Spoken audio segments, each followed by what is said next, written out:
دنیا کا سب سے خوبصورت انسان وہی ہے جس سے بات کرنا آسان ہو، جس سے مشکل میں مدد مانگنا آسان ہو، جو دوسروں کے دکھ اور درد میں شامل رہے، جو آنسو پوچھنا جانتا ہو، مرہم لگانا جانتا ہو۔ خود کو ایسا بنانے کی کوشش ضرور کریں، اور اگر آپ ایسے انسان ہیں تو یقیناً اللہ نے آپ کو بہت خاص بنایا ہے۔ پیچھے مڑ کے مت دیکھو، کوئی نہیں جانتا کہ دنیا کیسے شروع ہوئی۔ مستقبل کے بارے میں نہ ڈرو، کچھ بھی باقی رہنے والا نہیں ہے۔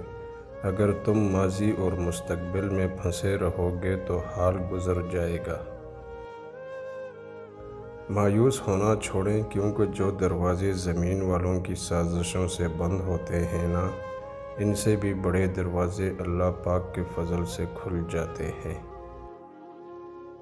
اپنی زبان سے نکلے الفاظ کی ذمہ داری تو ہم لے سکتے ہیں، لیکن سمجھنے والے کی سوچ کی ذمہ داری کسی طور پر نہیں لی جا سکتی۔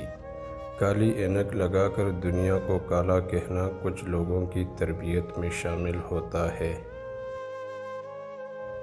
تم ہر شخص کو خوش نہیں کر سکتے، بھلے تم اپنا سکون کسی کے لیے کتنا ہی برباد کیوں نہ کر لو، پھر بھی وہ شخص تمہاری نیت یا تمہاری مخلصی میں کوئی نہ کوئی نقص نکال ہی لے گا۔ انسان حاصل کی تمنا میں لا حاصل کے پیچھے دوڑتا ہے، اس بچے کی طرح جو تتلیاں پکڑنے کے مشغلے میں گھر سے بہت دور نکل جاتا ہے۔ نہ تتلیاں ملتی ہیں، نہ واپسی کا راستہ۔